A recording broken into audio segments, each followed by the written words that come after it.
You are listening to Coffee Talk. This is Coffee Talk, where we are going to talk about all the things while I'm drinking some coffee. How are y'all doing today? It is, what's the date today? Tuesday, December 29th, 12:28 p.m. 12:28, that was yesterday. I'm having my coffee, and so many things that I could talk about this morning, but one article that really just tickled my fancy that I want to read about. This girl's a mess. I just made some mock sardo cherries. I'm about to go up on my website and about to smack a label on those and take some pictures. I'm just now having my coffee. It is so good, so good. And here's the article. It came out on Wednesday, December 23rd. Asymptomatic transmission of COVID-19 didn't occur at all. Study of 10 million finds. Wuhan, China, December 23rd, 2020. Okay, I don't know if you guys heard about this article, but yeah, it came out December 23rd, Wuhan, China.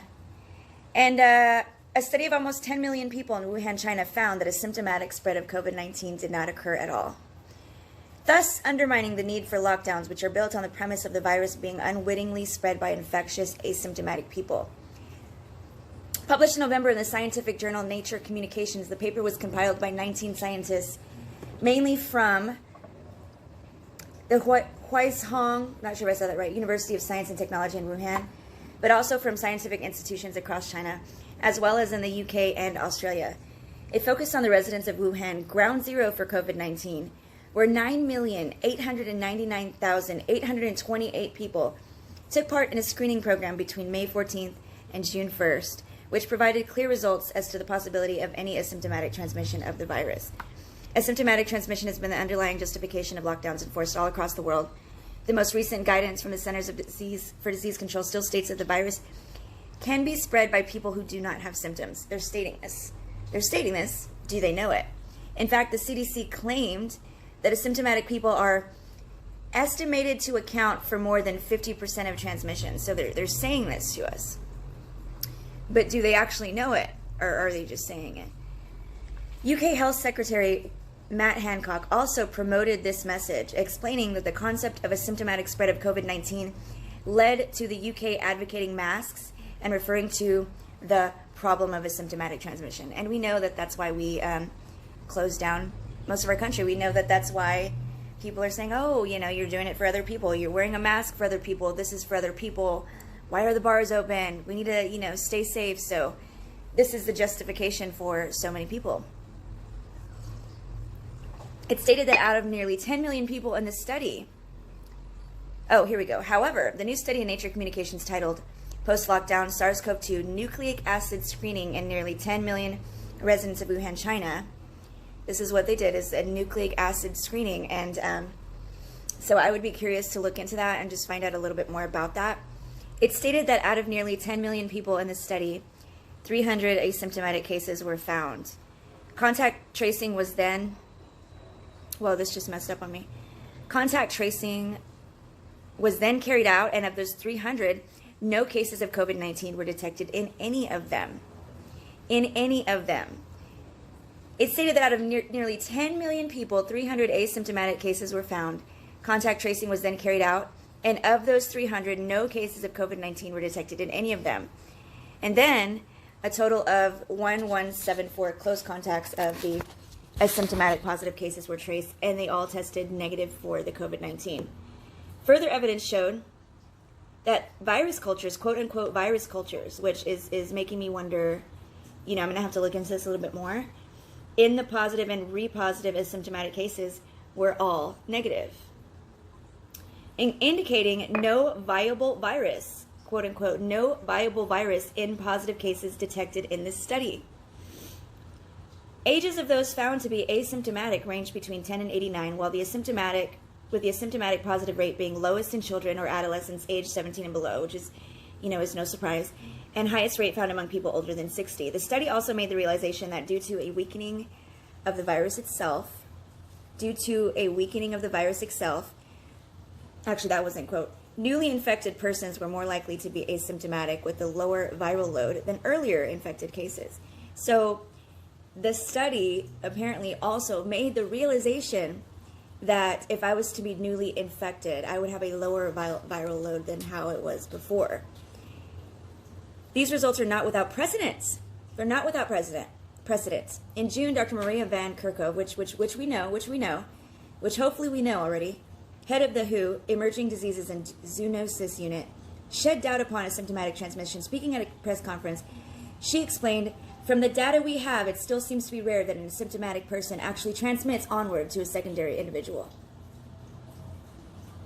She then repeated the words, it's very rare. I don't know if, some of you watching this video missed that, but she did repeat, it's very rare. I'm not sure how that changes exactly. She could not point to a single case of asymptomatic transmission, noting that numerous reports were not finding secondary transmission onward. They were not finding it, but instead she words it as, it's rare. Except I'm pretty sure, I would take a very nice guess that all the evidence she has so far isn't showing any of it. But will that actual truth come out? I doubt it. Just lots of rhetoric. Her comments went against the predominant narrative justifying lockdowns. And at the time, the American Institute for Economic Research highlighted that she undermined the last bit of rationale there could be for lockdowns, mandated masks, social distancing regulation, and the entire apparatus of compulsion and coercion under which we've lived for 3 months. Compulsion and coercion, because that's what we're going by right now. So swift to act, the WHO performed a U-turn, and the next day, Van Kerkhove then declared that asymptomatic transmission was a really complex question. We don't actually have that answer yet. I think that that's misunderstanding to state that asymptomatic transmission globally is very rare. I was referring to a small subset of studies, she added. However, the new Wuhan studies seem to present solid scientific evidence that asymptomatic transmission is not just rare, but non-existent. Given that it found no evidence that the identified asymptomatic positive cases were infectious, the study raises important questions about lockdowns. Commenting on the study, the conservative Treehouse noted that all of the current lockdown regulations, mask-wearing requirements, and social distancing rules and decrees are based on a complete fallacy of false assumptions. End quote. The evidence presented in the study shows that very rare actually means never. Asymptomatic spread just doesn't happen ever. End quote. And this is from the conservative Treehouse.